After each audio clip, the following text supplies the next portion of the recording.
I am a lapsed atheist and proud of it. It would be fair to say that I'm a lapsed atheist. And Konstantin Kisin is waking up to the fact that atheism doesn't deliver pure rationalism. Maybe we're not just rational animals. Maybe we are religious animals.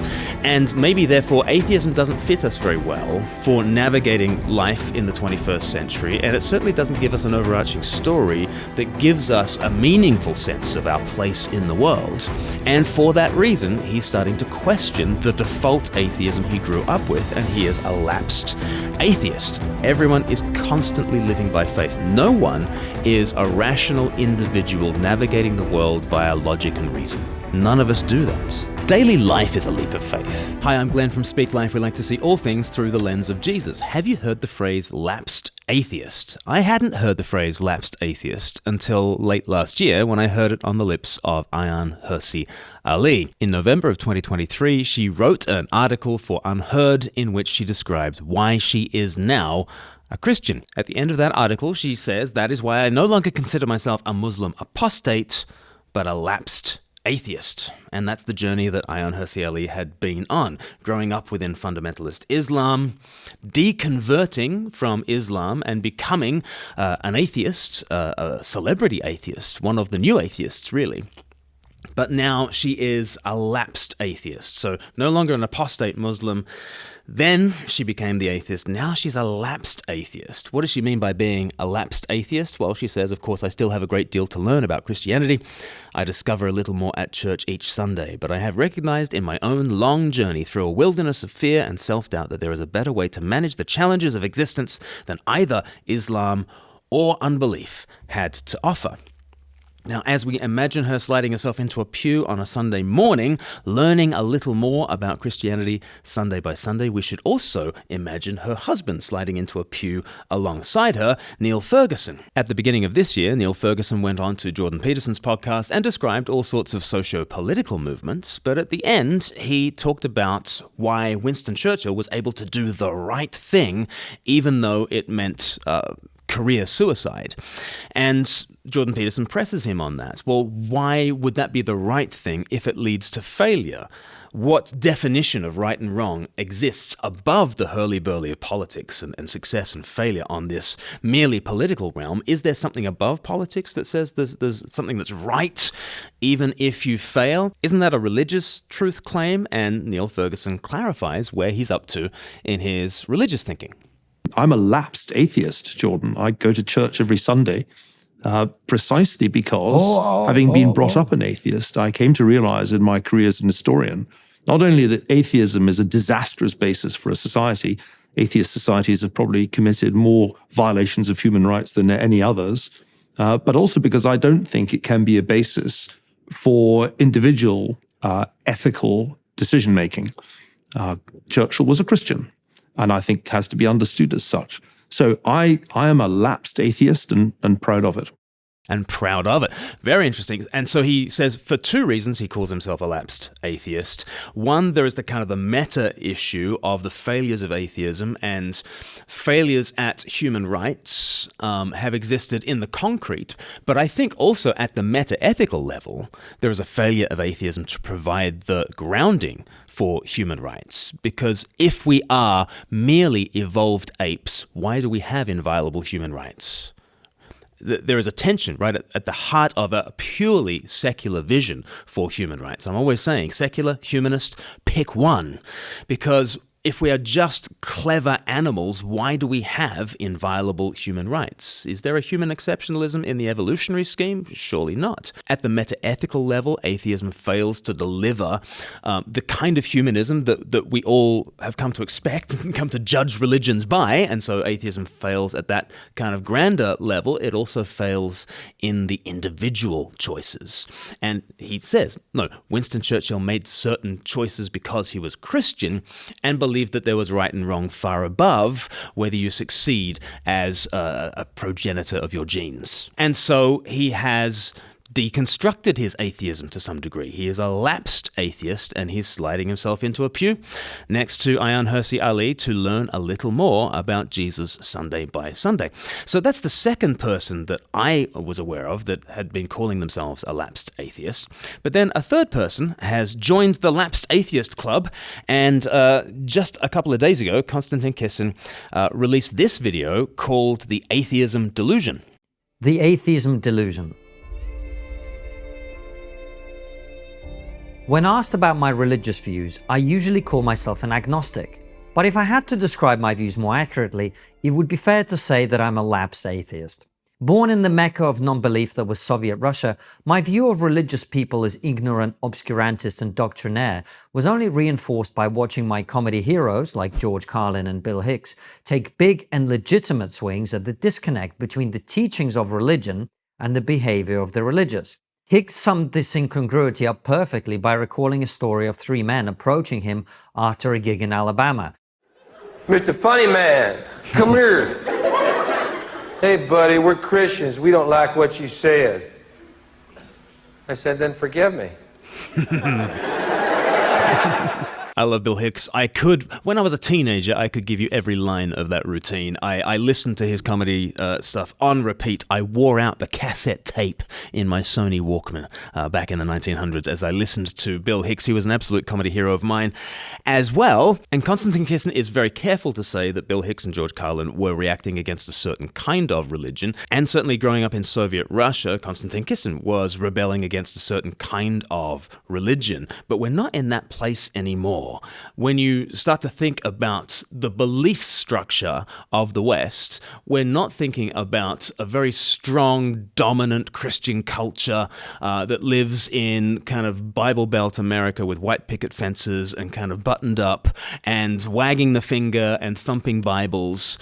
When we think about the spiritual state of the West, we're thinking about all kinds of beliefs that can't be subjected to scientific analysis and yet grip people and ripple through society in all kinds of irrational ways.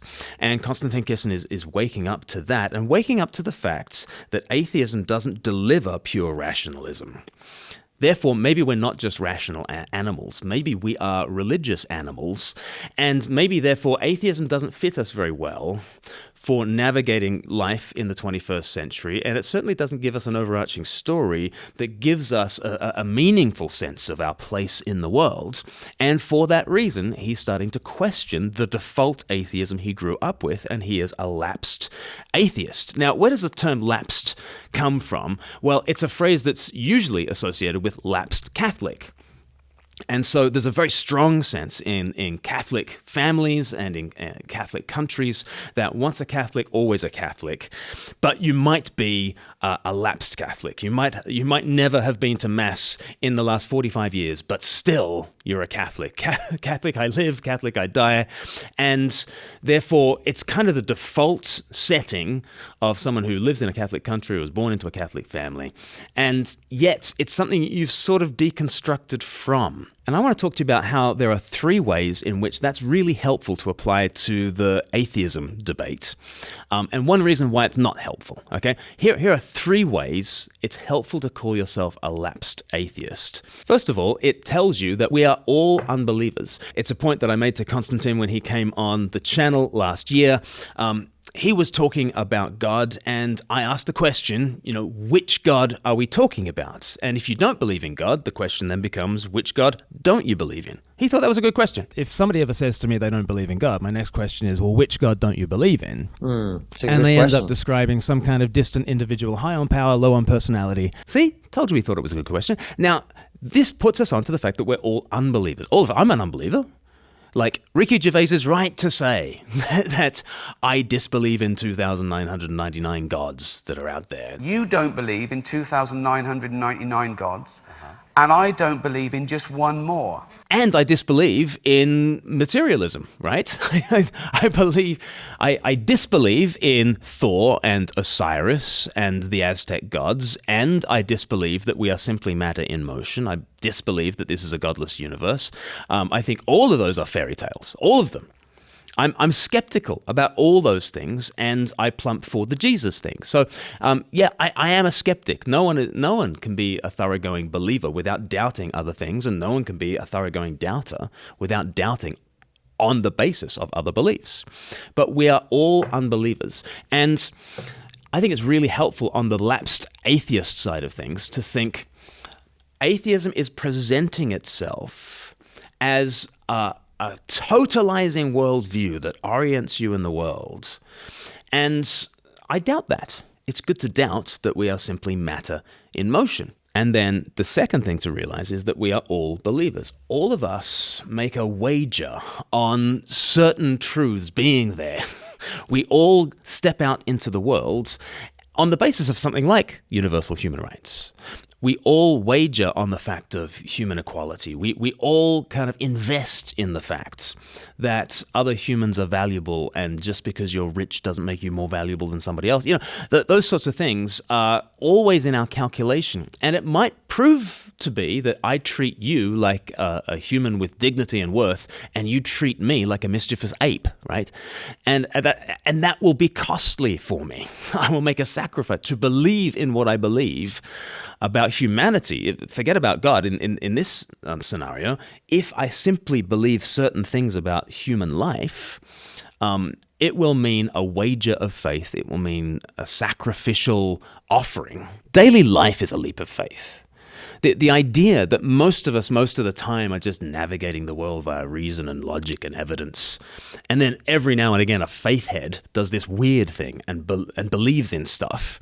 That is such a nuts idea. And what is happening, I believe, with your Jordan Petersons in the world, and what is happening with your Ayaan Hirsi Ali's, and with your Niall Fergusons, and with your Konstantin Kisins, is the understanding that the atheism we thought was the default worldview actually doesn't sustain meaningful existence. And we need to deconvert from it. And that's good because we are all unbelievers, okay? We all navigate this world according to skepticism and doubt, and that's great. And we need to doubt the default story of the Enlightenment West, okay? We need to doubt that, and that's great. We need to lapse.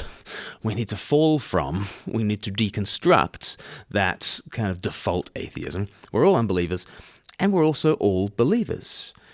And we should never have bought into the split in the first place, because we're whole people and we all have to navigate the world according to morality and values and faith that you cannot prove under laboratory conditions. So we're all unbelievers, we're all believers. The third great benefit of talking about lapsed atheists is that it levels the playing field. It shows us that there is enough skepticism to go around for everybody. In recent years, deconstruction has been a phrase that the church has been very aware of. Certainly in the last 10 years, there have been a lot of stories of people deconstructing their faith. And on Twitter, you'll get the hashtag exvangelical and hashtag empty the pews. And certainly, after the Me Too scandal, there was also a Church Too scandal. And quite rightly, people were shining a light on the institutional failures of Christianity and just the church failures of Christianity and the evangelical industrial complex that has ground so many people in the gears and spat them out the other side. And people have deconstructed their faith. But it wasn't Christians who invented the phrase deconstruction, and it wasn't ex-Christians who invented the phrase deconstruction. It was Jacques Derrida back in the 60s talking about deconstruction. And the phenomenon of losing faith in the institutions and losing faith in the pole stars that we had believed in and guided our lives by, deconstruction is about getting rid of all such commitments, not simply to church and the Bible, but to every truth claim that you might have held dear and every institution that you might have once trusted. And it's a universal acid that burns through everything, science included, right? The true deconstructionist movement is to doubt everything, including every grand meta-narrative, including the new atheism, right? Deconstruction is not simply a Christian problem. Deconstruction as a phrase began as a description of what we all must do in society today, said Jacques Derrida. And so no wonder it shows up among Christians. What I love about the phrase a lapsed atheist is it applies the deconstruction narrative not simply to the church, because it doesn't simply belong in church. Yes, we should examine the foundations of all our beliefs. We should examine whether what we trust is worthy of our trust. And we should do that not simply of church, but we should do that of the science, right? The science, capital T, capital S. But trust in everything, including the science, has been eroding. And eroding somewhat catastrophically. We don't believe the science, true. We also don't believe the government. We don't believe the media. We don't believe the military. We don't believe the church, sure. But we don't believe the atheists either, okay? And this really levels the playing field. We are at the point of saying, yes, some of the church abuse scandals have been utterly egregious, but where are we going to turn? The universal acid of skepticism, the universal acid of deconstruction has burnt through everything, including the church. And yes, church abuse is the worst. It's worst when it happens within a Christian environment. We should be a place of safety. We should be a place where power is used to serve and not to dominate. We should be a place where bodies are treated like temples, where sex is treated as sacred, where children are not to be exploited, but to be raised up in the way they should go. Everything within Christianity should be abuse resistant, and yet, horrendous abuse has happened in the church and in the name of Jesus, and that is foul. But where do you turn at that point? Do you then turn to, where's the safe society? Where is the safe place? Do we trust schools? There's abuse scandals in schools, there's abuse scandals in scouts, there's abuse scandals in the media, there's abuse scandals in the government. Where do you turn? Where do you turn? It's a real leveling of the playing field. And whereas 20 years ago, the story was the Boston Globe breaking the Archdiocese of Boston's sexual abuse scandal, and it was a Catholic problem, right? And then we recognize, no, it's not just a Catholic problem. You know, Protestants have enough abusers to make us all weep forever. But then it's not just the Catholics and it's not just the Protestants. It's the BBC and Jimmy Savile. It's government sex abuse scandals. It's school sex abuse scandals. It's endemic, and maybe this isn't a Christian problem. Maybe this is a human problem. And maybe we need to start reclaiming the language of sin and evil and hell. And maybe this leveling, this deconstruction of everything is serving us because we're finally recognizing it's not just that the church is unworthy of our trust. It's that humans are unworthy of our trust. And now what? Now how do we build? So those are three things that I think lapsed atheist as a label really help us with. It really points to the fact that, yeah, we're all unbelievers and we're all believers, and we've leveled the playing field. There's enough skepticism to go around and to indict everybody. But then, here's my problem with the lapsed atheist label. If it is just left at the level of being a lapsed atheist, it's just a negative conception, isn't it? To be a lapsed Catholic is to feel like Catholicism is the default, and you sort of fall from that. Is it the case that atheism is the default and we just fall from atheism? We certainly need to deconstruct atheism because it makes some bonkers claims about the world. And it is a ridiculous thing to see the universe as godless when we've had everything has come from nothing, order has come from chaos, life has come from non-life, minds have come from mindless matter. We are judging all things according to some higher standard of goodness and truth and beauty, and the Christian church itself has kind of erupted from nowhere on the basis of this crucified guy. There's been all these sorts of miraculous kind of life from the dead miracles that we're all living within, and even as you condemn Christianity, you've got to assume all 6 of those miracles in order to be a naturalist.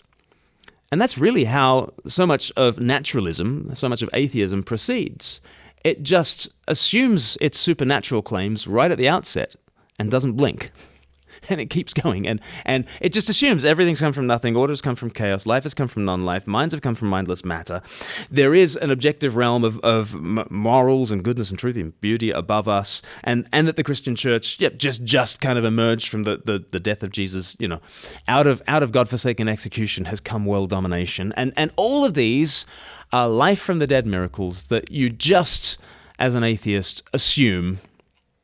And every critique you make of the Christian church is founded on all 6 of those miracles. But you just claim that those are all natural and you don't blink. That seems to be the tactic. And Konstantin Kisin and Niall Ferguson and Ayaan Hirsi Ali and Jordan Peterson are saying, I doubt that. I'm falling from that. I'm deconstructing that. But what I don't want to say is that atheism is the default, because it's not the default. We don't have rational people who can assess things like Christianity without assuming 6 miracles already. Atheism cannot be the default. It cannot be the default, right? And if atheism, which is kind of a negative term already, is kind of denied, we just got a denial of a denial. Well, a denial of a denial doesn't return you to something positive. What will return you to something positive? Well, I've mentioned a number of people who use the phrase lapsed atheist. I did a little internet search to figure out who first said lapsed atheist, and I discovered that it wasn't Ayaan Hirsi Ali. And I wonder whether she got it from the person who I think might have been the originator of the phrase. It's Professor Alistair McGrath, who is the professor of science and religion at Oxford University. And he's been using the phrase for at least 10 years. And here he is in a sermon describing himself as a lapsed atheist, but I think he gives us a positive vision for where we can go from there. My theme today is how I became a lapsed atheist. What was it that brought me to faith in Christ? And what I think might be learnt from this. And he goes on to describe how he used to have a very scientific worldview in which he thought that the cosmos is all there is, was, and ever shall be, and that the only questions that are worth asking and that can be answered with any certainty were scientific questions. He has lapsed from that, even though he is an eminent scientist in his own right. Nevertheless, he sees that there is something that Christianity gives that goes above and beyond that scientific worldview. McGrath, who is a great C.S. Lewis scholar, quotes C.S. Lewis at this point to describe the kind of atheist that he was. But I think deep down I was worried. And when I read C.S. Lewis's autobiography, Surprised by Joy, many years later, he used a phrase to describe his own atheist phase. He talked about a glib and shallow rationalism.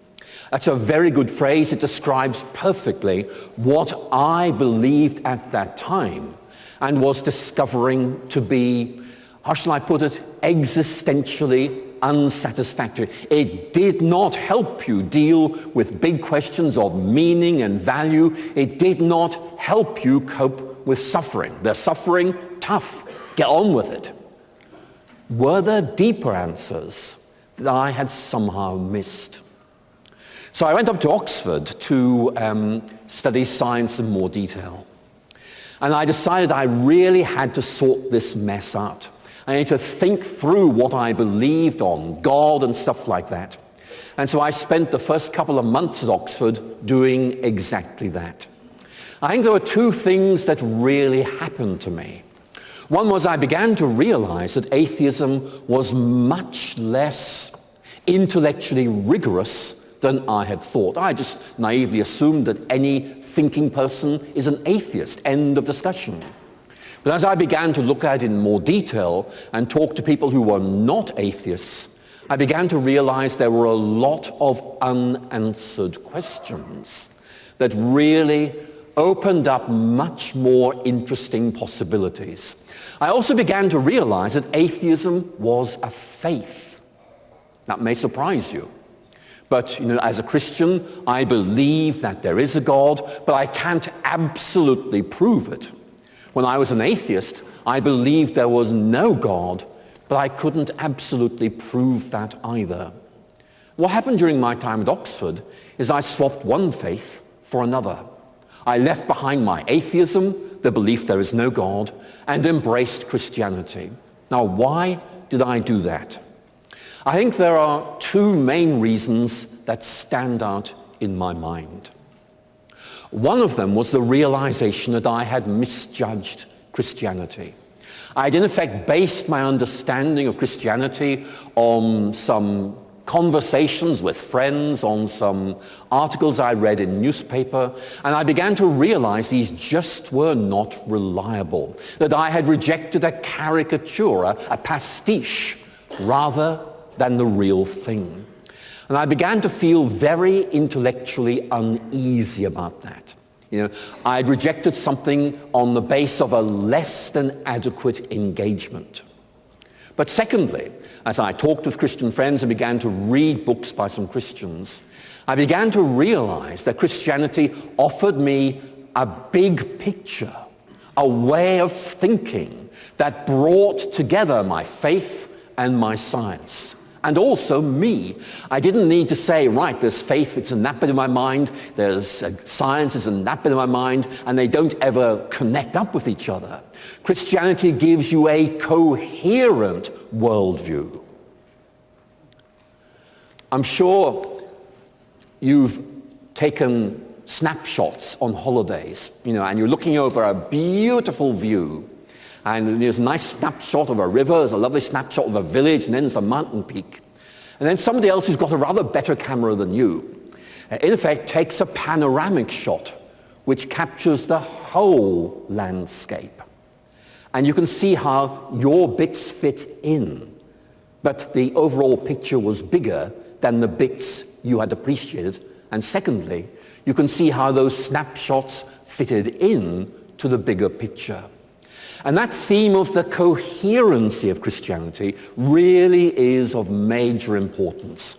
I discovered that, and I was pleased to see later that C.S. Lewis discovered it long before me.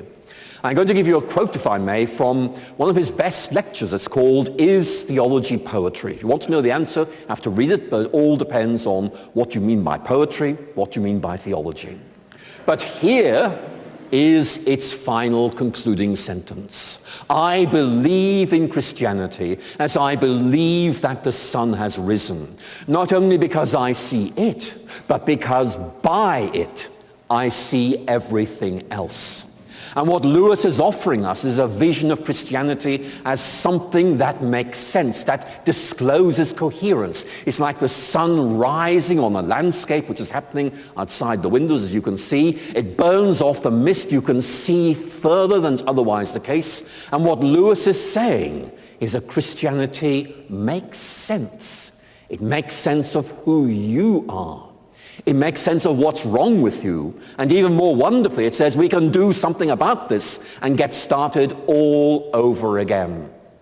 I love that. There's the coherency, there's the weaving back together of fact and faith, there's the panoramic vision.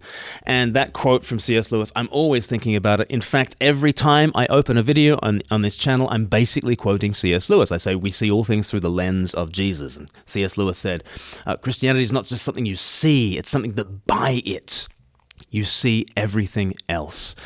So I really urge Neil Ferguson and Ayaan Hirsi Ali and Konstantin Kisin and Jordan Peterson to take the path that Professor Alistair McGrath has taken, which is to doubt your doubts, right? Doubt the atheistic worldview, lapse from that, but also see that perhaps Christianity is not what you thought that it was.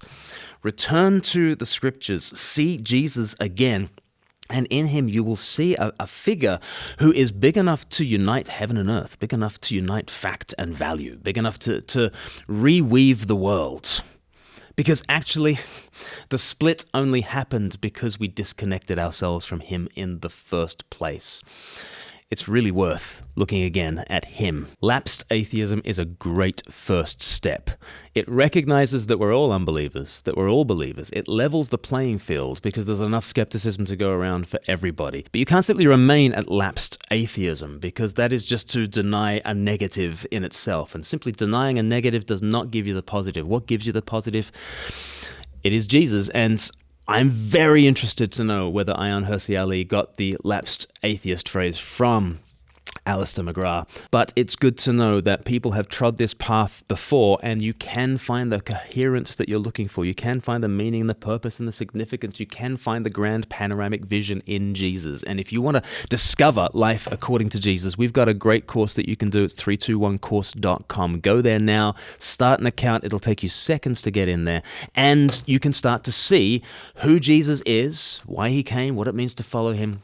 You start to see his vision, his panoramic vision for God, his panoramic vision for the world, his panoramic vision for you. And you might just start to not only reweave the world together, you might find yourself being put back together as you find faith in him. That'll do us for now. Why don't you give the video a like? Why don't you think about who you can share it with on WhatsApp or on social media? And why don't you subscribe so that we can see you on the next video? Until then.